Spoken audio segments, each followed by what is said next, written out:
किंमत 12 रुपये आहे.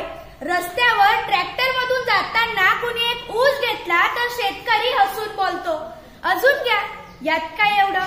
परंतु मॉल मध्ये साधी कॅरी बॅग फुकट मिळत नाही. तो शेतकरी आहे. शेतकरी जगला पाहिजे. कारण कितीही इंडिया डिजिटल झाली तरी भाकरी काही आपल्याला डाउनलोड करून मिळणार नाहीये. शेतकरी जगाचा पोशिंदा आहे.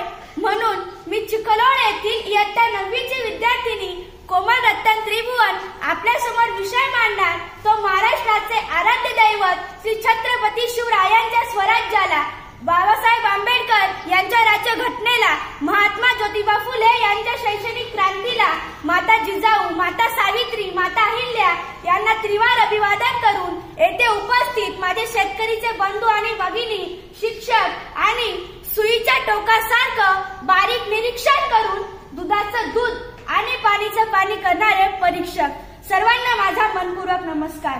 मी तुमच्या समोर विषय मांडते शेतकरी राजा उभ्या जगाचा पोशिंदा. मित्रांनो, माझा बाप शेतकरी राजा उभ्या जगाचा जरी पोशिंदा असला तरी आज माझ्या बापावर काय परिस्थिती आली आहे ते तुमच्या समोर मांडते. खुर्ची आणि टेबलाच्या मध्ये ढेरी तट्ट दाबून बसलेल्या साहेबाला सखाराम आदराने बोलला. ओहो, खुर्ची आणि टेबलाच्या मध्ये ढेरी तट्ट दाबून बसलेल्या साहेबाला सखाराम आदराने बोलला. धन्यवाद साहेब, धन्यवाद. तुम्ही गोष्ट समजून घेतली या दुःखाची आणि फाईल मंजूर केली साहेब पाण्यात वाहून गेलेल्या पिकाची. आभार, मनापासून आभार म्हणत हातावर त्यानं खडी साखरेचा प्रसाद ठेवला. ओहो, आभार, मनापासून आभार म्हणत हातावर त्यानं खडी साखरेचा प्रसाद ठेवला. तसंच साहेबाची तंबाखू मळता मळता पाठीमागचा शिपाई बोलला, अय दैवान्या, आधी ऍडव्हान्स जमा कर. माहित नाही का तुला, साहेब पैशाशिवाय कशालाच तोलत नाही. आणि खडी साखर उचल. सरांचा डाएट चालू, त्यात गोड खाल्लेलं चालत नाही.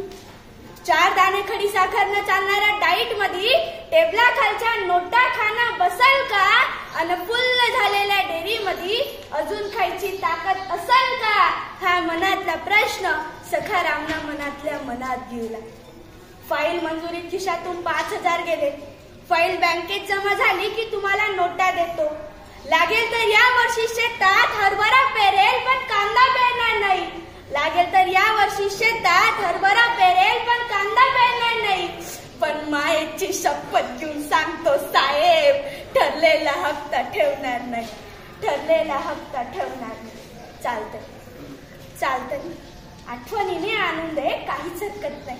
महोदय म्हणे चालतंय, आठवणीने आणून दे, काहीच हरकत नाही. अरे तुला तर माहितीये आपल्या सहीशिवाय फाईल पुढे सरकत नाही.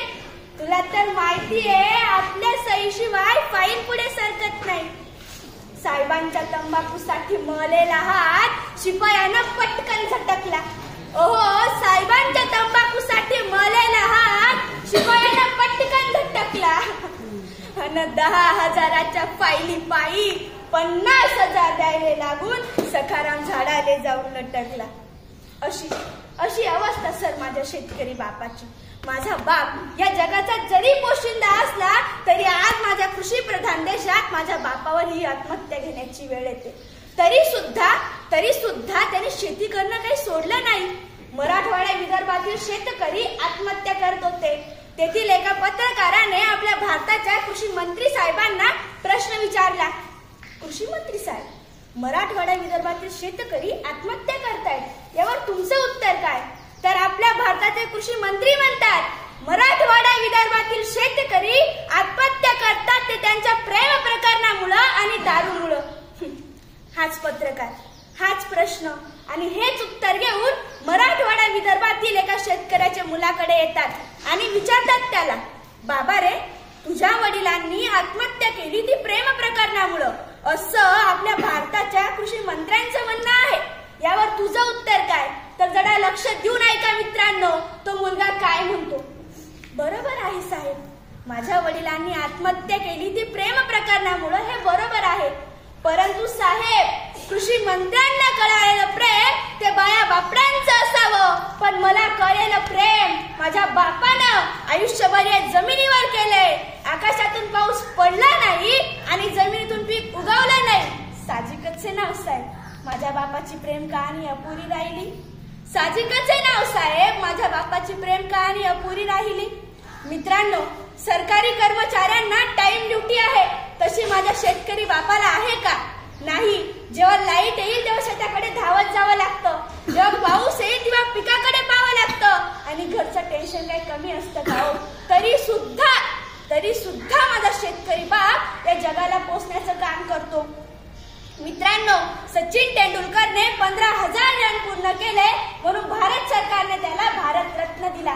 परंतु माझा बाप हा बाण तर तो बाण लाखो रन पूर्ण करतो.